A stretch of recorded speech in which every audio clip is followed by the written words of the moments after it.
araw-araw ako natatempt at nare-realize ko na wala akong pambili niya.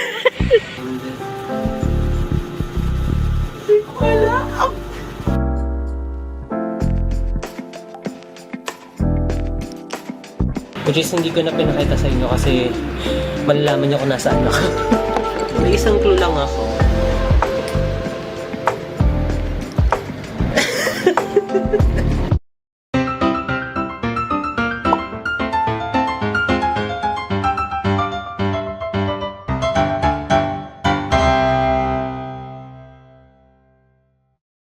Hi guys. Salimutan ko guys. Wait lang, context muna. So may kasama ko ngayon. Hi be! Yeah, so nasa Manila kami, kumakain kami ngayon. Nasa Intramuros kami ngayon guys. Wait lang. So, ayan. Kita mo, hindi namin alam yung pangalan ng kinakainan namin. Pero anyway, nakalimutan ko na isama to dito sa vlog na to. Pero nandito tayo ngayon sa Patio de Conchita. Yan, sa Intramuros. At nakalimutan ko, tapos na kami kumain. Tapos na kami kumain, pero binili namin is, anong tawag dito? Ensalada mula. Ensalada mula. Menudo, dinuguan, tapos barbecue. Di ba ngayon wala na sila guys, hindi na nakikita. Hindi po magkano yung price day? Yung mga price dito, ano ba mga tig-100 yung mga ulam pa lang, ganun. Yung kanin na yung 25 pesos siya. Tapos ano dito, sobrang daming ulam, sobrang daming dishes, sobrang daming kayong pagpipilian. Pero tapos ganun lang yung mga price na. So i-review na lang natin, total tapos na tayo kumain. Pakita mo. Papakita ko sa inyo yung lugar mamaya para makita nyo. Pero yung lugar na to, as in, maganda talaga. Sobrang, ano siya, pang Filipino traditional vibe yun. Mga naganda. May mga nagpaparamdam. Kasi tignan nyo guys. Walang masyadong tao. Kami lang pero nasa taas kami, sa baba andun yung mga tao. So ito na nga, yung mga pagkain niya is sarap talaga as in. Kasi nga ganun yung presyo. Tsaka maganda yung lugar, ganyan. Ang pinaka-nagustuhan ko ito, ang barbecue masarap pa. Ito muna din, hindi ko na-try ito. Ang masarap na ito. Sakto lang. Yung totoo. Okay lang dito. Masarap yung bago. Masarap yun. Pero ayun, sobrang dami kayong pagpipilian dito ng mga pagkain. So, kung i-rate ko to, out of 10. 10 ba? Bakit? Kasi very Filipino. And cookeries. And guys, ako pinito siguro 9.5. Okay, go. Kasi nobody's good. Palanigan tayo. Food vlog ko sa TikTok. Dito sa Ita. Ayun, sayang na. Buti nga naalala ko na nag-vlog ako rin. So at least nasama natin siya. Ito ang blackfish. Hindi mo pa na-play. Hoy, nag-record. Kaya mapakita ko yung lugar ngayon. Hi, be. Yan, di ba? Very nice. Ito sa baba. Ay, ito tao.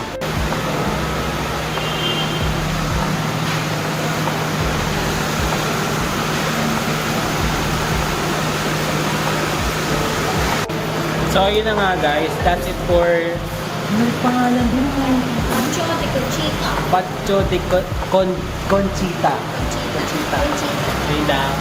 Bye-bye. Next food naman.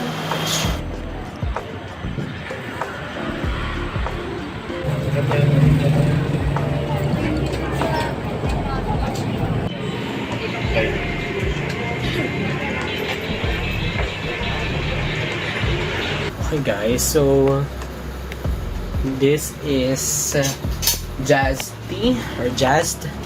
fried chicken. So it's a Kanto fried chicken. May mga fried chicken na binibenta sa street, ganyan. So yun yung cuts ng fried chicken. Pero ito kasing Jazzed fried chicken is sikat siya, yung talagang pinipilahan siya kagaya nung pinakita ko kanina.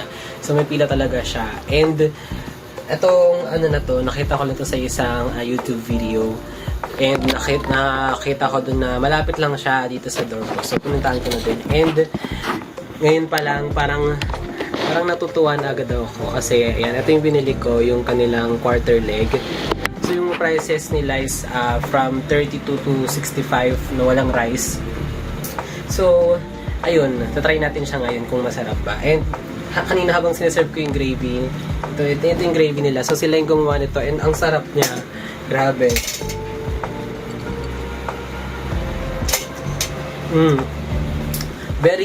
Very buttery yung ano niya, yung gravy niya. And talagang ano siya, parang perfect yung pagkakagawa sa kanya yung sa gravy nito. Sobrang itong gravy pa lang na to, 10 out of 10 na siya sa akin. So, ngayon titikman na natin yung mismong chicken. Let's go!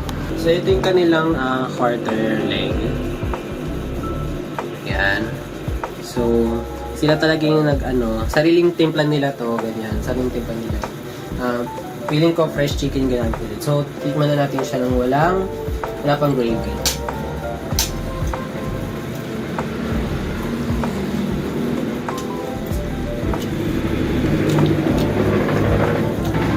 So, yung balat niya is very crispy.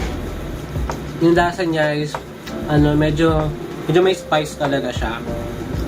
Pero masarap, hindi rin ganun ka mamantika siya. And very juicy yung laman niya.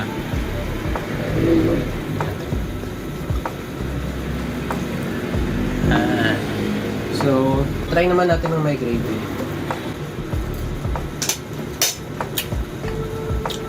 Perfect. Yung gravy niya, sarap talaga. Parang may lasa siyang hindi ko ma-describe eh. Lasang-lasa mo yung butter. Ewan ko kung bakit. Yung chicken, hindi siya ganun ka-dry, pero hindi rin ganun ka-moist yung chicken. Pero masarap yung pagkakantimpla nila. So, bibigyan ko tong Justy fried chicken ng 9.5 out of 10. Kasi, parang mayroon pang i-improve yung chicken nila, pero, ayun, it's almost perfect. Tayo ay either ng take out. Literal. Ay makita. Ayan, take out. Ayan. So, it's food. Mga food. Pakmigan. So, ayan, siya, Japanese, Korean, Filipino. Lunchables, rice bowls, mga ganun. Ano lang siya, take out lang meron sa kanya. And, ang binili natin ay ang kanilang chicken biryani. Bakit? Kasi di pa ako nakatikim ng ganun. So, 99 pesos siya for this. Yung texture niya. Ayan, texture ng chicken biryani. Ayan, diba? It looks delicious. Sana tastes delicious. Ay. Diba? Chicken biryani siya. Mas kulidero yung kanin. Kanin niya, lasang may pagka-curry, may pagka-spice, something spices na not very, very Middle East yung lasa. Wow! Alam mo nakatikim na eh. Actually, parang bago lang sa akin itong panlasa nito. Kasi hindi pa ako nakatikim ng chicken biryani.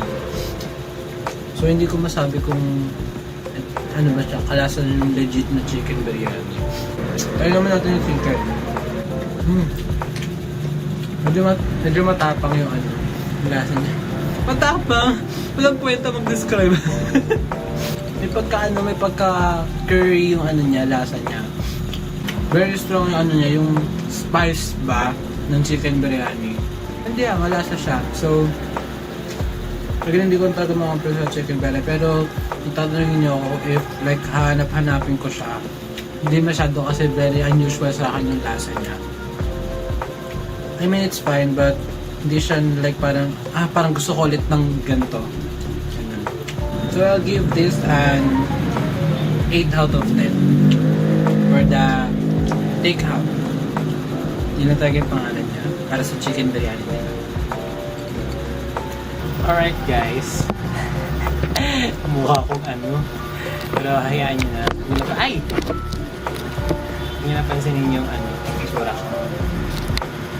We have here yung kanila namang karage. K-A-R-A-G. Yung kanilang karage. So, it's a Japanese fried chicken. And, yeah, alam ko sa kanya. Japanese fried chicken. So, ganun ulit. And yung kanin niya, yung lang, normal na kanin niya. Kasi, syempre yung sa biryani, syempre yung kanin doon, talagang iba. Ito, normal lang. And, yeah, it's tasty. By the way, hindi pa yun, merienda lang. So, it's sweet. Siyempre, andun yung sweetness niya. Then, meron siyang konting mga flavors na galing sa like mayo. Parang may lasang onion din, pero wala naman siyang onion. And, din siya, very crispy din siya. Parang, medyo crispy yung labas, tapos, juicy yung sa loob niya. Sobrang juicy nung chicken niya. Siya, yung chicken niya nasa sweet side. Kasi ganun talaga siguro yung karage na Japanese fried chicken.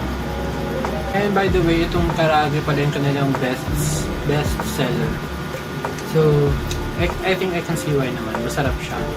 So, I'll give this karage by take out a good 9 out of 10. So guys, ang cute nun dito.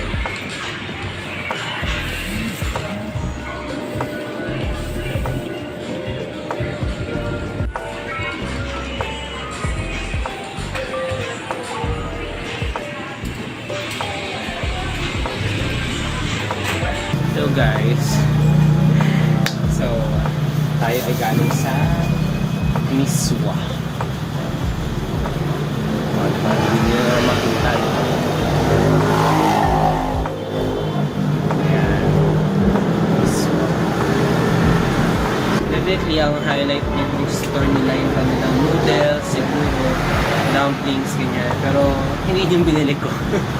Hindi yung trip ko ngayon. Yung binili ko ay itong pink lemonade nila.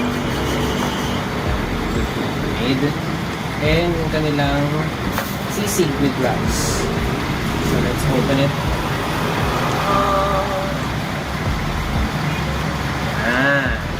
Picture ng kanilang sisig. Ang ang yummy tignan.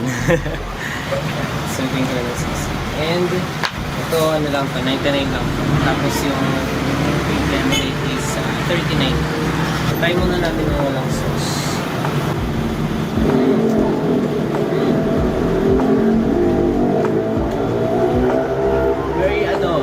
Very garlicky. And hindi siya yung goma na sisig na parang kung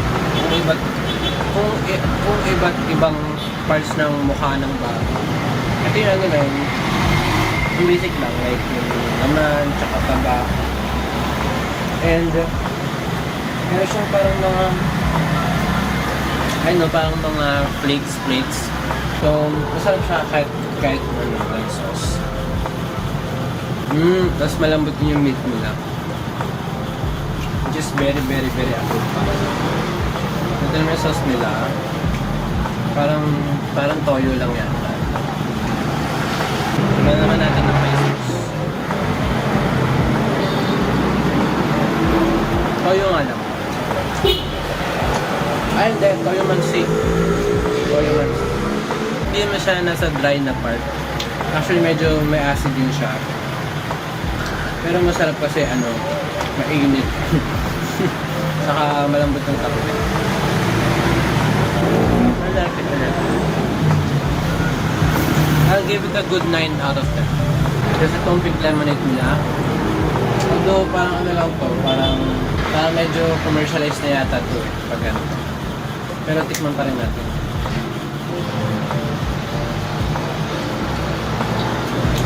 Yan.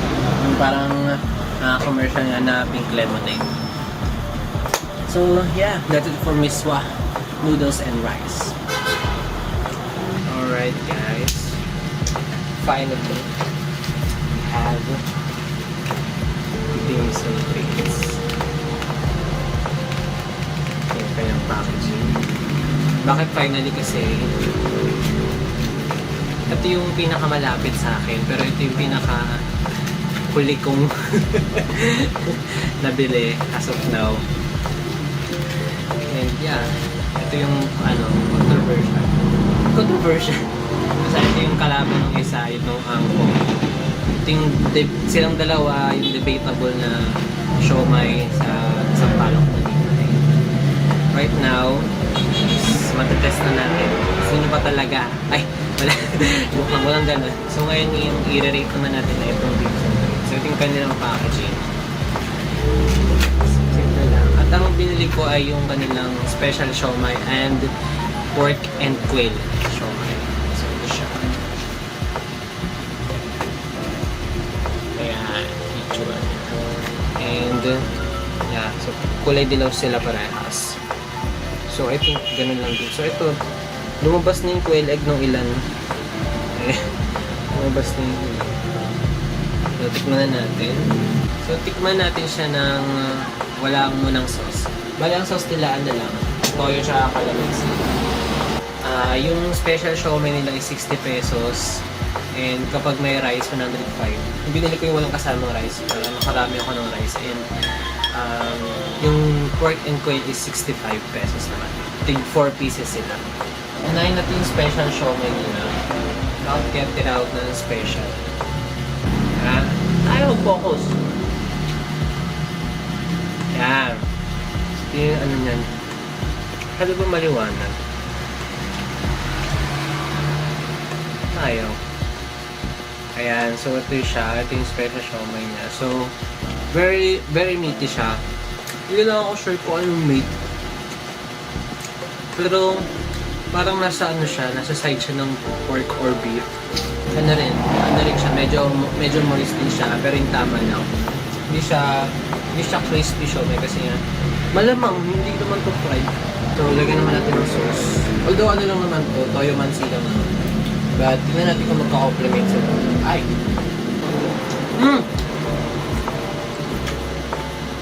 Mas bagay na ano, na may sauce. So, ang sarap. Para siyang hindi kasi ako expert sa siomai kasi hindi naman ako ma-siomai na tao eh. Pero yung components sa itong special siomai nila, nandun yung parang mga spices nila and yung mga meat na ginamit. And yeah, it's so much better than sa usual na siomai na nabibili natin sa kanto. Next naman ay yung kanilang pork and quail. So, sure na tayo na pork to. Yung ano muna, visuals. Bakit masyadong maliwanag? Ayan. Yung kanilang pork and quail. So, dito sa pangtaas yung kanilang quail egg. So, dito lang sa taas yung quail egg niya. Ayan. And then, iba yung lasa niya dun sa special siomai niya. So, sure tayo na hindi lang pork yun nandun. And, itong pork and quail egg, yung pork na part niya, okay naman, pero siguro kasi parang mas masarap para sa akin yung special siomai nila. Kaya parang medyo nabawasan yung tingin ko dito sa pork. But it's still good, although mas maganda yung, mas masarap yung special siomai nila. Kagaya nung sa comment ko sa isa, yung freshness nitong dim sum treats, parang, ewan ko, I don't feel like they made it from scratch. Parang medyo commercialized na siya. And, yeah, it tastes like that. So, correct me if I'm wrong. Unlike dun sa isa na, fresh na fresh talaga yung lasa niya, parang straight from the kitchen talaga yung pagkakagawa ng siomai nila. Pero ito, it's more like na yung mga commercialized na siomai na mas masarap doon. Parang ganon.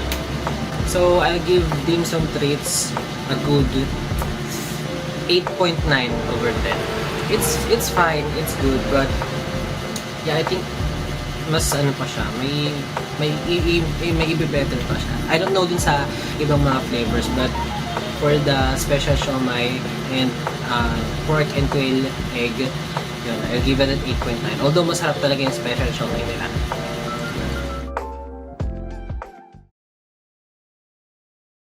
Hello guys, so it wasn't obvious, this is the last episode of our Living Alone Diaries.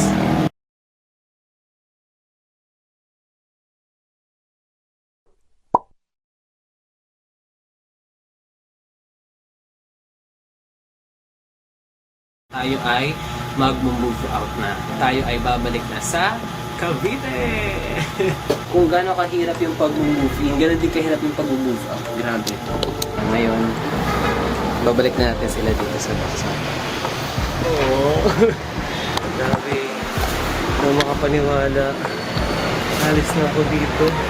After almost a year. Grabe. Wala na. Wala na. Wala na. Wala na. Ay!